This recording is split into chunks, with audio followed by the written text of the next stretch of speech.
교회 안에 하나님이 참 놀라운 하나님의 은혜의 역사를 일으키고 계십니다.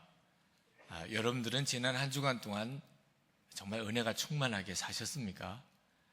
교회 홈페이지를 들여다보면 온 교회가 다 은혜로 충만한 것 같은데 가만히 또 살펴보면 그러지 못한 분들이 여전히 많이 있는 걸 봅니다.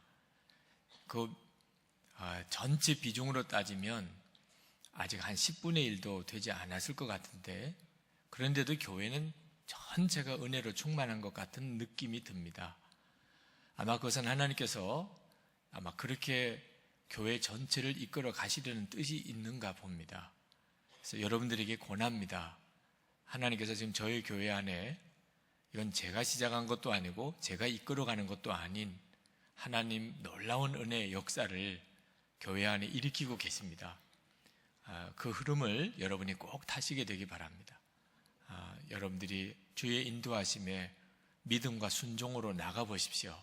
지금 온 교회가 24시간 예수님을 바라보는 일을 위하여 영적 일기를 쓴다고 흔히들 표현하지요. 매일매일 자신이 주님을 바라보는 신앙 점검을 이렇게 해보는 그런 운동을 시작을 하고 있습니다. 나눔방들이 속해마다 만들어지고 있고 타 교인들 중에도 인터넷으로 들어와서 나눔방을 만들어서 같이 영적 일기를 나누는 분들도 상당히 많아졌습니다.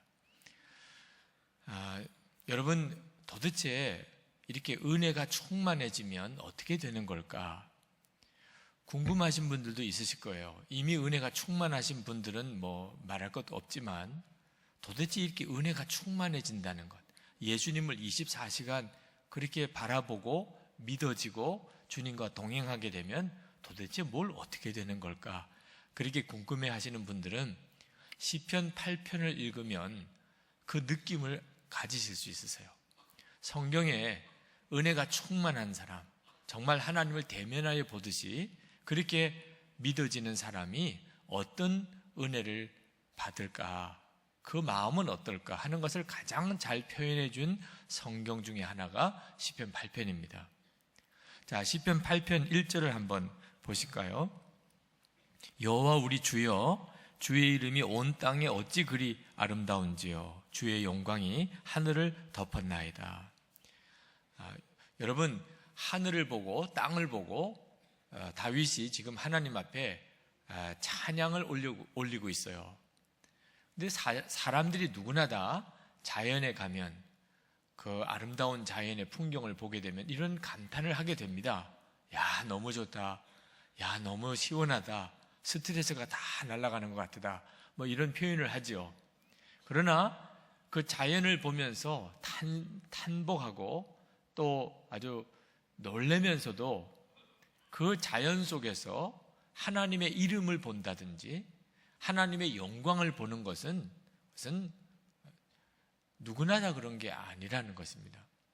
다윗이 지금 하늘과 땅을 보면서 그는 거기서 온 땅에 주의 이름이 기록된 것과 그리고 하늘에 하나님의 영광이 덮여 있다는 것을 보는 것은 대단히 특별한 역사예요. 눈이 열렸기 때문입니다. 다윗이 하나님을 바라보는 눈이 뜨이고 나니까 세상을 보는 눈이 열린 거예요. 달라졌다고도 표현하지만 엄밀히 말하면 정확하게 보게 됐다는 겁니다. 이제는 하나님이 만드신 이 우주 만물이 정확하게 눈에 보이기 시작했다는 거죠. 믿을 수 없는 분도 계실 거예요. 도대체 무슨 하나님의 이름이 기록이 된 거, 또 하나님의 영광이 뭘 하늘에 덮여 있는 것이 시적인 표현이겠지, 신앙적인 어떤 고백이겠지, 이렇게 생각하시는 분들도 있으실 겁니다. 근데 여러분 중에 정말 성령의 굉장히 강한 체험을 하고 하나님이 살아계시다는 것이 마음에 분명히 믿어지는 그런 은혜를 경험하시고 그리고 바로 그 다음 여러분이 이 세상을 이렇게 바라보면 여러분들이 다 경험하셨을 거예요. 나무가 이렇게 가지가 하늘로 쭉 뻗쳐 있는 것이 성도들이 손을 들고 하나님을 찬양하는 것이라고 그렇게 느껴지고 새들이 지저귀고 날아다니는 것이 하나님을 찬양하는 거로 들리고 그건 여러분들이 다 경험하셨을 거예요. 단순히 시적인 표현만 아닙니다. 주님을 바라보는 눈이 뜨이면 그러면 정말 보는 게 완전히 달라져요. 1962년도에 소련과 미국이 우주 개발 경쟁을 벌였다가 처음 우주인을 올려보낸 것은 소련이었죠. 유리 가가린이 2월 20일 인류 최초로 우주인이 됐습니다. 근데 유리 가가린이 우주에 갔다가 돌아와서 하나님은 안 계시더라 그랬어요. 5개월 뒤에 7월 10일에 미국의 글렌 중령이 미국 최초로 우주인이 됩니다. 우주를 갔다 왔어요. 그는 갔다 와서 온 우주에 하나님의 영광이 충만하더라, 그렇게 말했어요. 똑같은 우주를 보고 어쩌면 이렇게 다르죠? 영적인 눈이 뜨이는 게 달랐단 말입니다. 믿음이 없는 사람 유리 가가린은 안 보이는 거죠. 우주만 보이고 지구는 푸르다고만 이야기를 했죠. 그런데 하나님을 정말 믿고 그가 영적인 눈이 열린 글렌 중령은 우주를 보고 거기서 하나님의 영광을 보았어요. 저는 여러분 모두가 다 그렇게 눈이 분명히 열려져서 똑같은 사물을 보아도 하나님이 보게 하시는 그대로 보는 역사가 있게 되기를 원합니다. 자연 하나를 보아도, 하늘을 보아도, 땅을 보아도, 나무를 보아도, 풀을 하나 보아도 전혀 다르다, 그 말입니다. 그런데 참 놀라운 것은 이 우주 만물을 보면서 감탄하는 것이 아니고 다윗이 사람을 보면서 우주 만물보다 더 놀라고 있어요. 사실 그냥 평범한 사람의 눈으로 보면 우주는 보면 볼수록 경이로워요. 상상할 수 없을 정도로 넓고 커요. 측량하기가 어려워요. 그러면 그럴수록 사람은 더 작아집니다. 더 초라해져요. 더 왜소하고. 정말 점도 아니에요. 이 지구도 우주 전체에 비하면 점이라고 할 수도 없어요. 거기에 있는 한 사람 존재도 없는 거죠. 그래서 심지어 어떤 천체 물리학자는 자살하기도 했습니다. 우주에 너무 광활하니까 삶의 의미를 잃어버렸어요. 자기 존재의 의미를 잃어버렸어요. 그럴 정도로 우주에 대해서 안다는 것은 경이로운 일입니다. 그런데 다윗의 시편을 읽어보면 다윗은 우주보다도 사람에 대해서 더 경탄해요. 그건 하나님이 주시는 계시죠. 하나님이 그렇게 하셨기 때문입니다. 그걸 사람이 어떻게 알겠어요? 다윗이 창세기를 통해서 하나님이 사람을 창조하셨다는 사실을 알게 됩니다.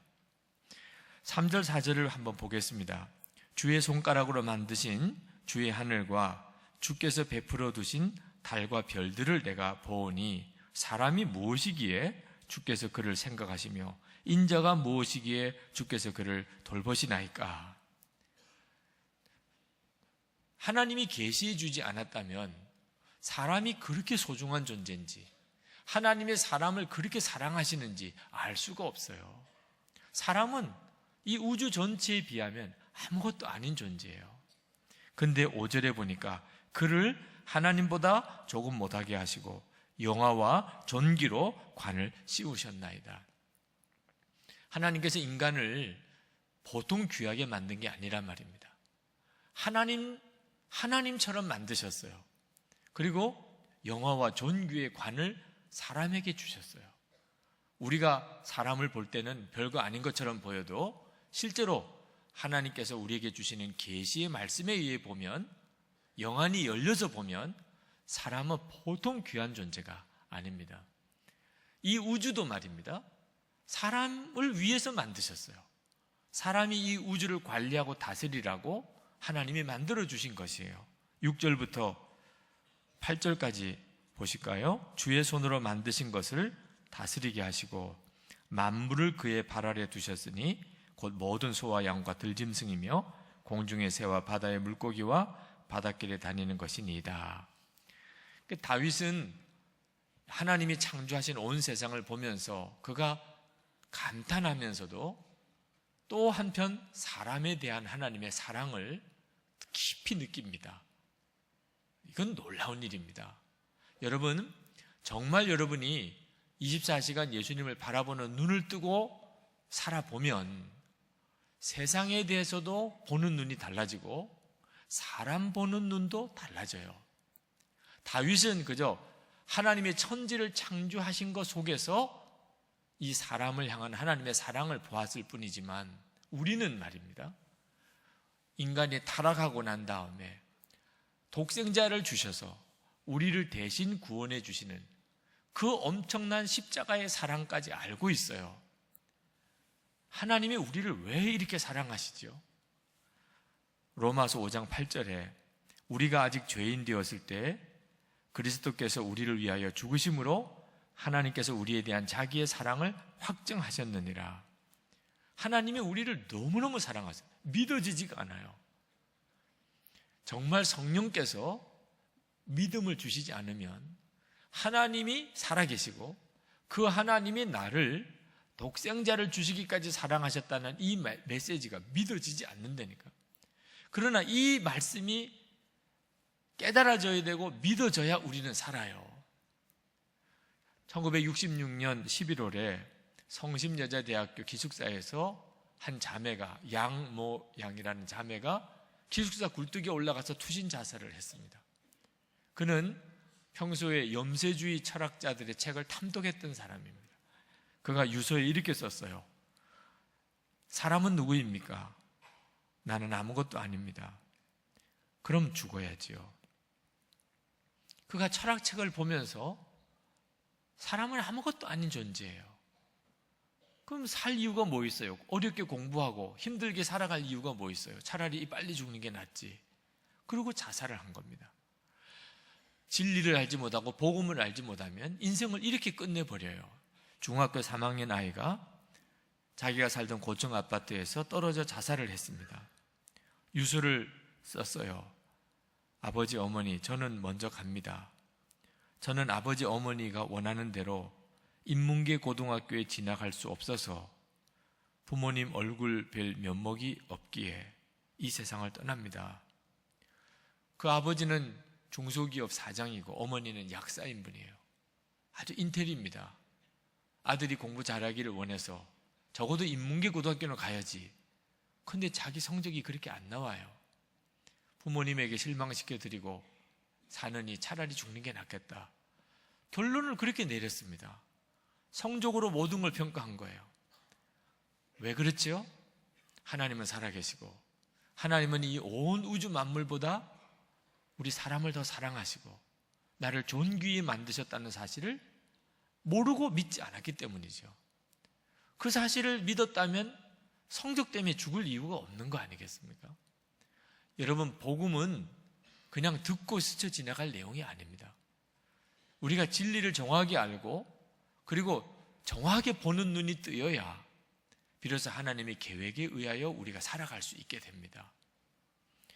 여러분, 은혜의 눈이 정말 열려야 돼요. 이번에 지난 주일부터 우리 장로님들과 제주도 수련회를 다녀왔습니다. 그 주제를 정하기를 예수님과 동행하는 행복한 여행이라 그렇게 주제를 정했습니다. 주제 정할 때만 해도 벌써 주제 자체가 좋잖아요. 너무나 행복한 수련회가 되겠다고 생각을 했는데 첫째 날부터 문제가 생기기 시작을 하더라고요. 비행기가 우선 30분 늦게 떠나게 될 때부터 조짐이 수상하더니 제주도에 눈이 많이 왔어요. 세상에 추위를 피해서 제주도가 좋겠다고 그랬는데 제주도에 가서 버스가 눈에 처박혔잖아요. 저녁도 못 먹고 길에서 눈에 처박힌 버스에 체인을 감고 장로님 권사님들이 그것 때문에 발을 동동 구리고 장로님들은 눈보라가 치는데 나가서 앞에 눈에 빠진 차를 또 밀어서 하여튼 보통 고생을 한 게 아닙니다. 저녁을 밤 10시가 넘어 먹었다니까. 숙소에는 12시가 넘어 들어가고. 이게 무슨 행복한 여행입니까? 도대체 주님 어떻게 하시려고 이렇게 우리를 인도하십니까? 주제라도 제대로 걸 걸 이런 생각도 들더라고요. 둘째 날 하나님께서 역사를 하셨어요. 너무너무 날씨가 좋아진 겁니다. 첫째 날하고는 비교가 안 되는 날씨. 제주도 서귀포 앞에 그 온화한 날씨에 올레길을 걷기로 한 일정을 정말 그렇게 맞추기도 어려운 날씨를 주셨어요. 마음으로부터 하나님 감사합니다. 정말 장로 수련의 주제가 그대로 이루어지게 됐군요. 그러면서 마음에 기뻐 감사를 주께 드리는데 주님의 마음이 너무나 분명하게 제게 오는 거예요. 오늘 이 날이 나와 동행하는 행복한 여행이 아니다. 어제 고생했던 어제가 나와 동행했던 행복한 여행이었다. 제가 다 이해는 못했지만 그냥 마음으로 아멘 했어요. 제 마음에 이것이 옳다는 생각이 들더라고요. 주님, 아멘입니다.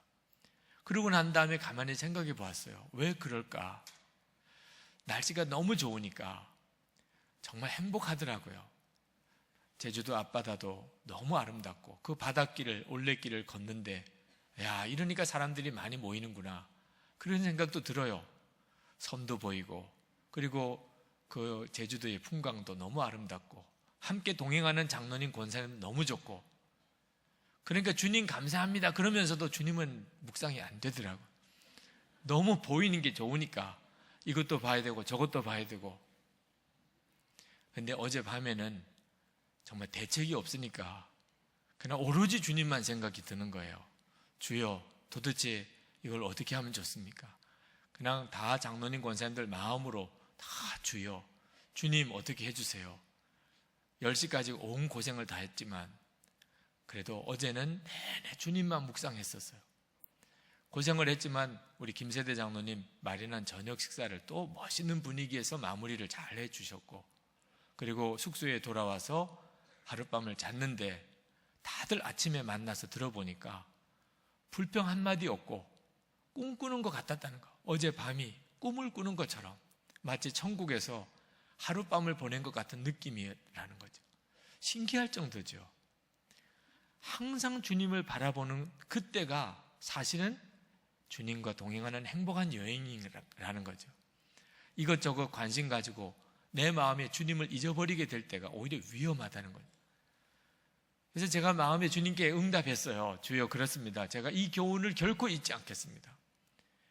형편과 여건이 좋을 때보다 힘들고 어려운 순간이 예수님과 동행하는 행복한 여행이라는 사실을 명심하겠습니다. 그랬어요. 여러분, 주님을 24시간 바라보는 눈이 뜨여야 비로소 지금 내가 겪고 있는 일, 내 눈에 보이는 일, 내가 만나는 사람이 어떤 사람인지를, 무슨 일인지를 정확하게 판단하게 됩니다. 요즘 교회 안에 이단 때문에 굉장히 마음이 상합니다.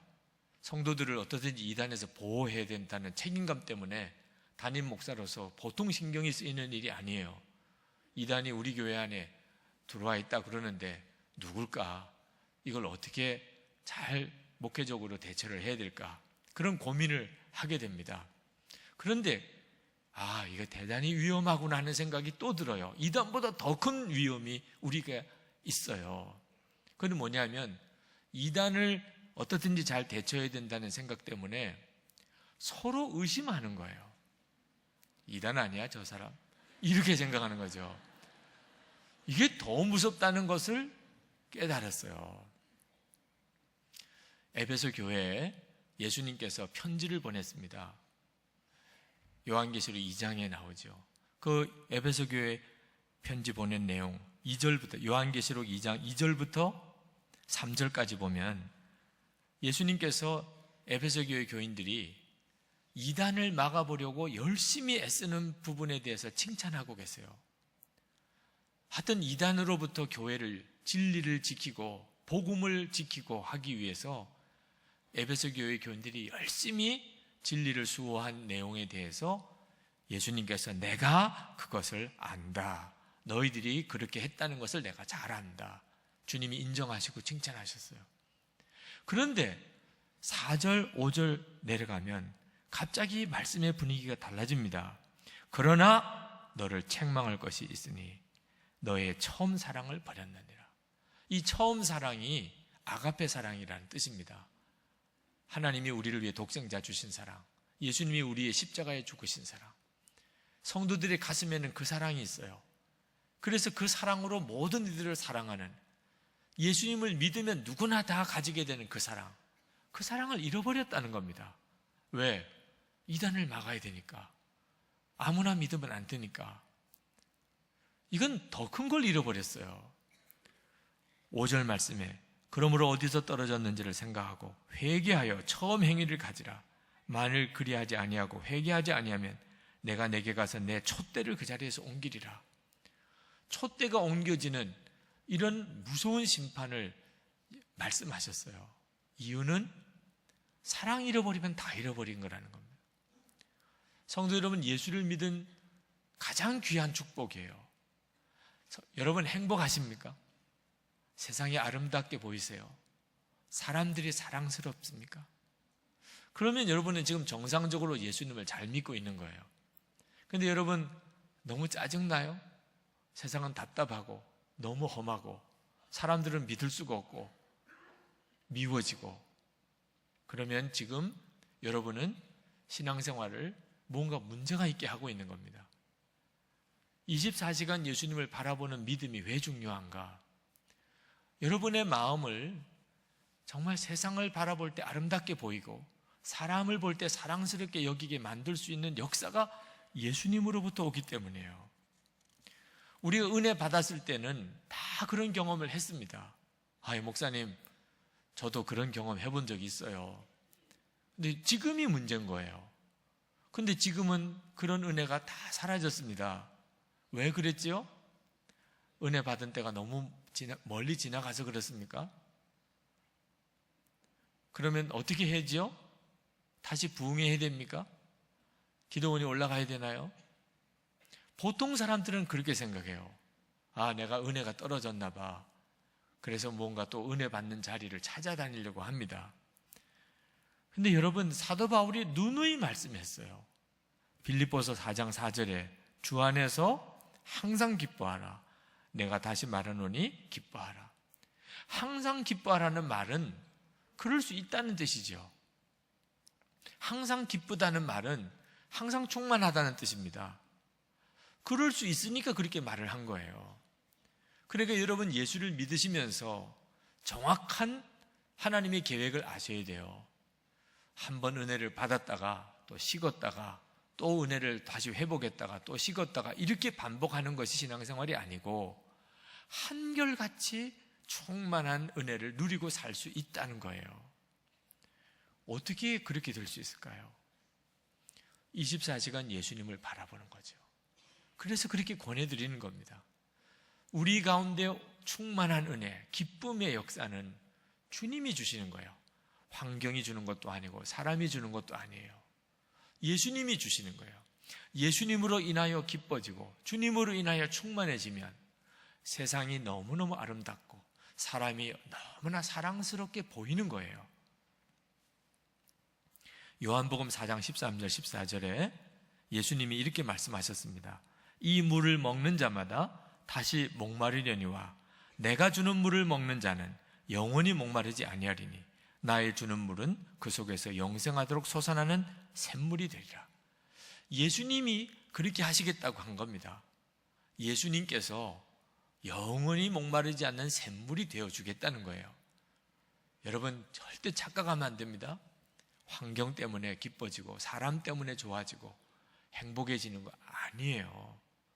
예수님으로 인하여 내가 기뻐지고 행복해지고 충만해지고, 그리고 내가 세상을 그 은혜로 변화시키고 그리고 사람들을 사랑하고 섬기는 거예요. 예수님이세요.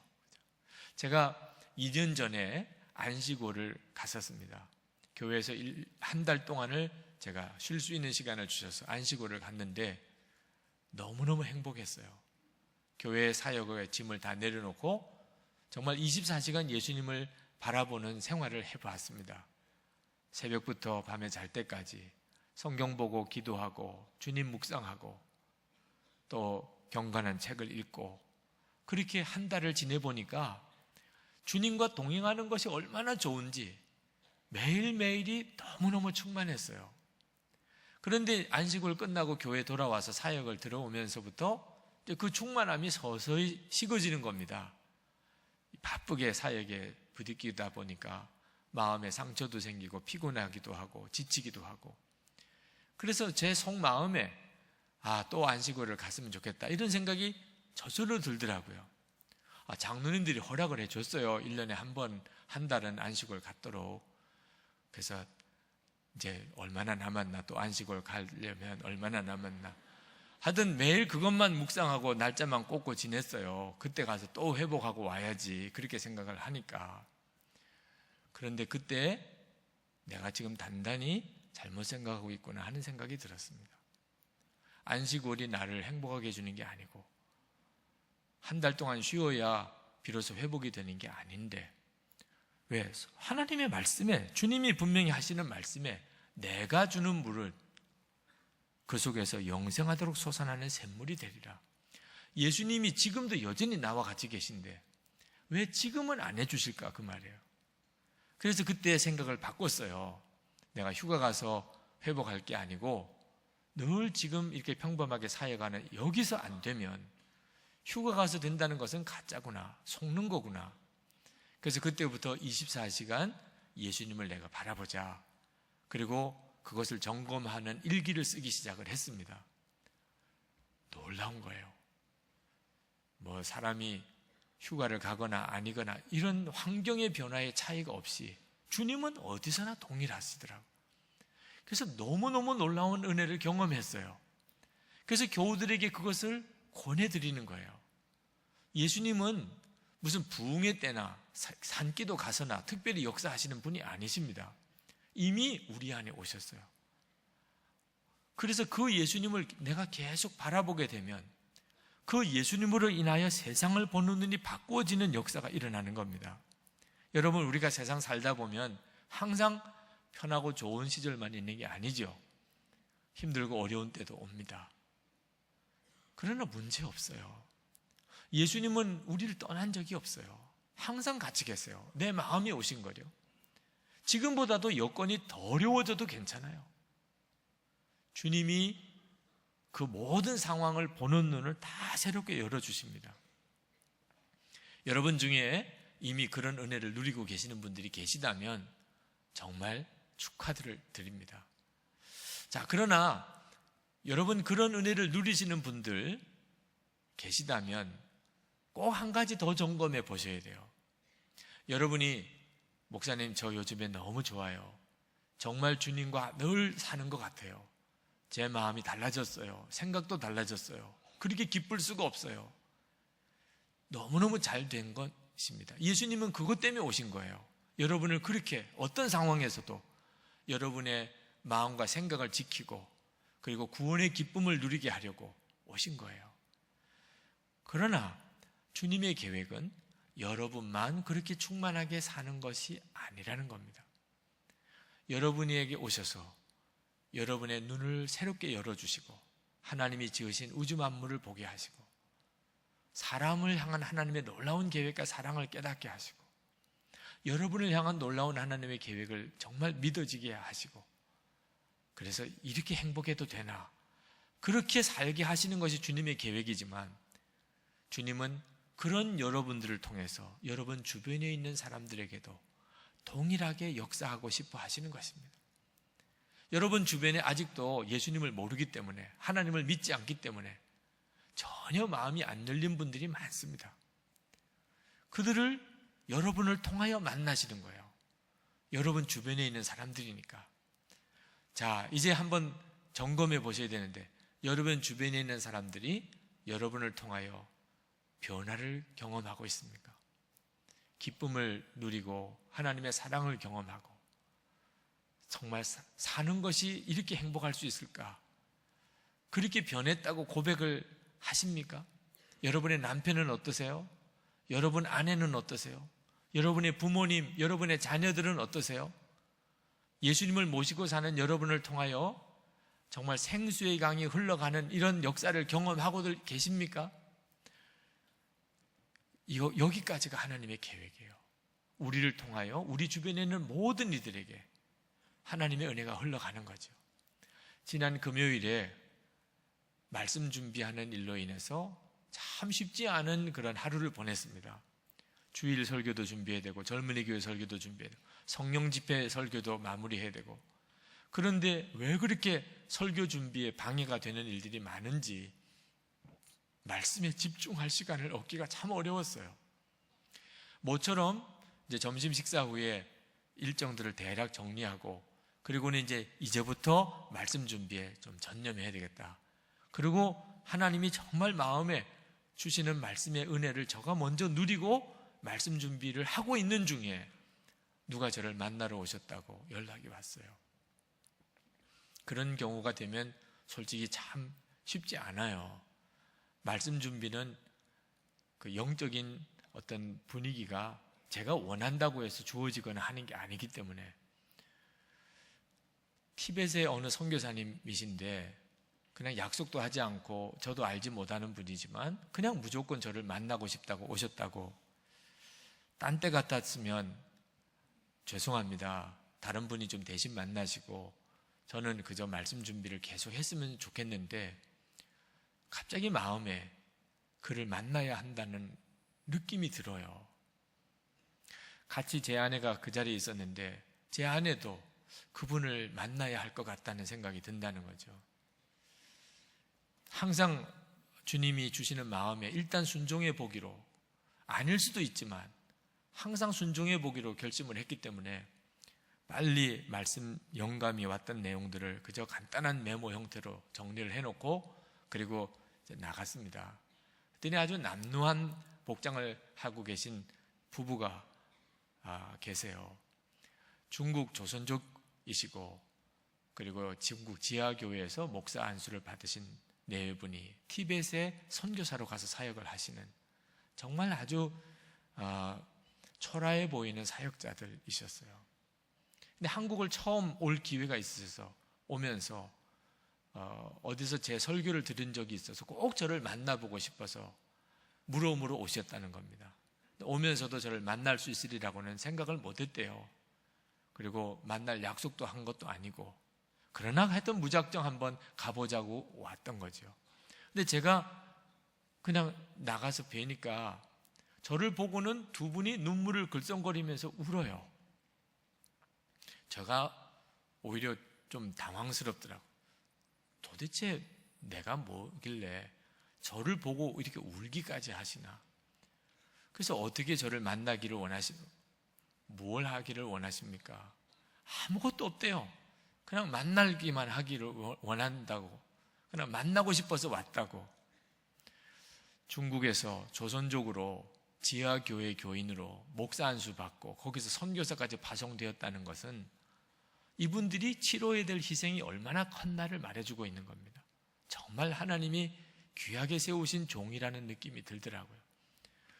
같이 기도하고 그리고 제 책에 사인해서 선물로 드리고, 서점에 가서 마음껏 필요한 책이나 또는 테이블 가져가시라고 그렇게 해드리고, 정말 하나님이 특별하게 만나게 하신 분이구나, 그런 생각을 하고 들어왔어요. 어떤 사람이 저를 만나서 저를 보고 눈물을 흘릴 정도라면 그것도 꽤 괜찮은 일이죠. 그죠? 여러분 중에 우리 목사님 교만해지면 큰일인데 이런 생각을 하시는 분도 있으실 거예요. 그런 일을 겪었다고 그래서 스스로가 대단하다고 여기면 안 되는데 이렇게.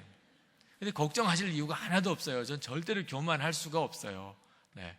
왜냐하면 그분은 저를 보고 그냥 왈칵 눈물을 흘릴 정도로 그러셨지만 매일 저를 보는 우리 부목사님, 전도사님, 우리 장로님들은 한 번도 울지 않아요. 저를 그렇게 만나도 우는 분이 없어요. 저를 보고 감격스러워서 우신다거나 이러신 분이 없어요.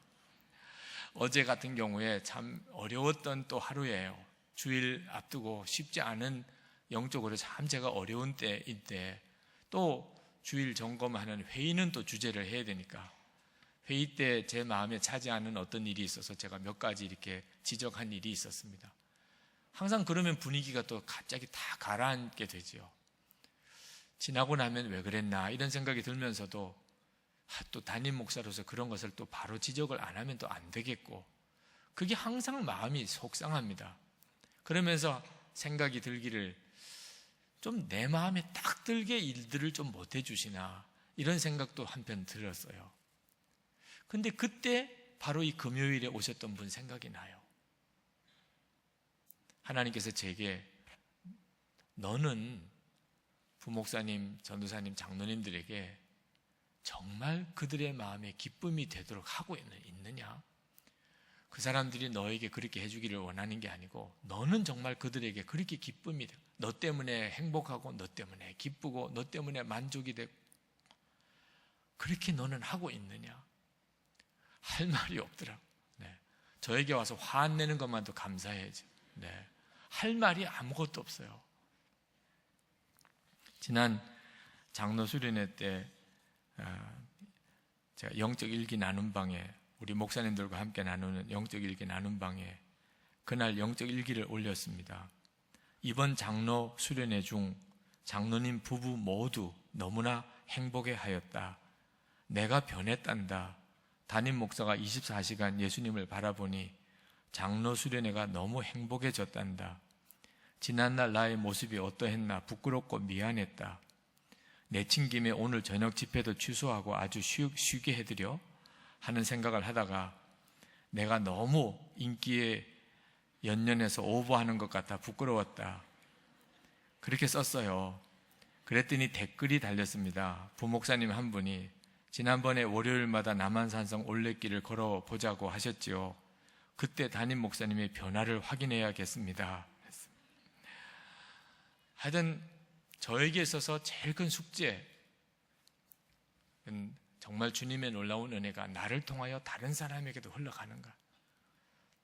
주님이 저를 통과해서 다른 사람을 만나고 그에게도 주님이 역사하시려는 그 은혜의 역사를 행하는가 하는 거죠.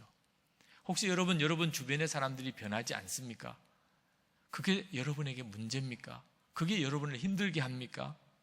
그렇다면 그 사람을 탓하지 말고 여러분이 정말 예수님을 온전히 바라보고 계신지, 예수님이 여러분을 통하여 그를 만날 수 있게 여러분이 온전히 주님께 여러분을 드리고 있는지를 그걸 한번 점검해 보세요. 부산제일교회 청소년부 교사인 최진환 형제가 쓴 간증문을 보았는데 참 은혜가 됐습니다. 전도사님과 함께 고등학교 앞에 전도를 나갔던 날 일기예요.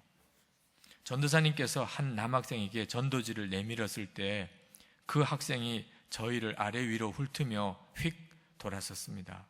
예전 같았으면 화가 머리끝까지 치밀어 올랐을 일이지만 그날 저는 그 학생의 눈을 보고 미안한 마음이 들었습니다. 왜 진작 안 오고 이제 왔느냐라는 원망의 눈빛처럼 느껴졌습니다. 조금 더 일찍 오지 못한 마음에 너무도 미안했습니다. 그 학생을 뒤로 하고 저희는 가지고 간 전도지를 계속 나누어 주었습니다. 대부분의 학생들은 감사하다라는 인사까지 하며 웃으며 받아갔습니다. 정말 기쁘고 은혜로웠습니다. 전도를 시작하길 잘했다라는 생각이 들었습니다. 그렇게 전도를 하고 학교 옆에 주차해 둔 차로 돌아와 보니 차에 둔 지갑이 사라졌습니다. 학생 중에 한 명이 지갑을 가져가고 지갑이 있던 자리에 제가 나누어 준 전도지를 놔두고 간 것입니다. 순간 너무나 괘씸한 생각이 들었습니다. 좋은 일은 무슨 이런 놈들에게 전도를 계속 해야 하나 하는 생각도 들었습니다. 하지만 문득 지갑이 없어진 걸 알기 전까지 학생들을 너무나 좋아했었는데 지갑 때문에 마음이 무너진 것을 깨달았습니다. 학생들을 원망하는 마음은 주님이 주시는 마음이 아니라는 생각이 들었습니다. 좀 더 일찍 와서 복음을 전해주지 못한 것이 미안하다는 생각에 매주 빠지지 않고 학교 앞에 나와 전도하리라 마음을 바꾸어 먹었습니다. 그 후 저는 매일 학교 앞으로 전도하러 나갑니다. 저는 제 지갑을 가져간 학생이 누군지는 모르지만 제 지갑을 가져간 학생은 저를 알아볼 수 있을 것입니다. 그 학생은 내일도 전도지를 받아갈 것입니다. 이렇게 끝까지 전도의 자리를 지키면 언젠가 그 학생의 마음도 녹아질 것이라 믿습니다. 예수님께서 그 학생도 너무 사랑하신다라는 사실에 내일 학교 앞 전도가 더욱더 설레입니다. 우리는 내일 또 학교 앞으로 나갈 것입니다. 지난번에도 한번 제가 소개해드린 일이 있습니다만 아름다운 능력의 길 예수라는 책을 쓴 댄 바우만이라고 하는 분이 1997년에 이란에 단기 선교를 갔다가 간첩에 몰려서 억울하게 옥살이를 한 적이 있습니다. 9주 동안 고문을 아주 심하게 당했습니다. 그분이 빨리 나가게 해달라고 그렇게 하나님께 기도했는데 하나님께서 엉뚱하게 질문을 하셨습니다. 내가 이 사람들을 어떻게 생각하는지 나에게 물어보려무나. 이 댄 바우만은 알고 싶지 않았어요. 하나님이 그 사람들을 어떻게 생각하는지 알고 싶은 생각도 없었어요. 빨리만 나가게 해달라고 그렇게 기도를 계속했습니다. 그러나 하나님의 마음이 워낙 단호하셔서 그가 하나님께 묻습니다. 하나님, 제게 말할 수 없이 폭행하고 고문하는 이 사람들을 어떻게 생각하십니까?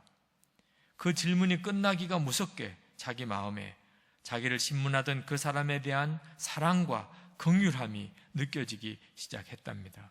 설명할 수 없는 것이었습니다. 주님은 그들을 위해 기도하게 하셨습니다. 그렇게 지옥과 같은 몇 주를 보내고 어느 날 감방에 들어와 쓰러져 있는데 밖에서 간수들이 이야기하는 이야기가 귀에 들려왔습니다. 나는 기독교인들을 이해할 수 없어. 그들은 매를 맞고 죽는다는 것을 알면서도 왜 자꾸 오는 거지? 그리고 더 이상한 것은 우리가 그들을 죽이려고 하는데 왜 우리를 위해서 기도하는지 더 이해할 수가 없어. 그때 자기 방에 도청장치가 되어 있다는 사실을 알았습니다. 감방에서 자기를 고문하던 간수와 이란을 위해서 하나님의 사랑을 품고 간절히 기도하는 것을 그들이 다 들은 겁니다. 그때 또 다른 간수가 이런 이야기를 합니다. 나는 기독교인들이 무엇을 믿고 있는지 좀 알아. 전에 한번 들은 적이 있어. 하면서 예수 그리스도의 십자가 복음과 하나님의 사랑에 대해서 이야기를 하는 겁니다. 그들이 하는 대화를 들으면서 놀랐어요. 그들 중에 3사람이 이미 예수님을 믿고 있는 사람이라는 겁니다. 자기들끼리 이야기하고 복음을 나누고 그러면서 나도 저 사람들과 같은 그런 하나님의 사랑을 알고 싶어. 저 사람이 가지고 있는 믿음을 나도 가지고 싶어. 그러는 겁니다. 그렇게 9주가 지났습니다. 마지막 판결을 받으러 나갔어요. 사형 언도가 내릴 거라고 생각했습니다. 판사가 판결문을 낭독하는데 무혐의로 석방 판결을 내리는 겁니다. 그리고는 내려와서 자기를 포옹하더라는 거예요. 자, 여러분 24시간 예수님을 바라보는 일. 만약에 댄 바우만이 그러지 않았다면 그가 과연 이런 하나님의 역사를 경험할 수 있었을까요? 24시간 예수님을 바라보면 모든 게 바뀝니다. 은혜 충만하다가 서서히 기쁨이 사라지고 세상은 힘들고 사람들은 너무너무 미워지고 세상 재미가 다 없어지면 문제가 어디 있는 거죠? 세상이 변한 겁니까? 사람이 달라졌나요? 그들은 항상 똑같아요. 달라졌다면 내가 달라진 거죠.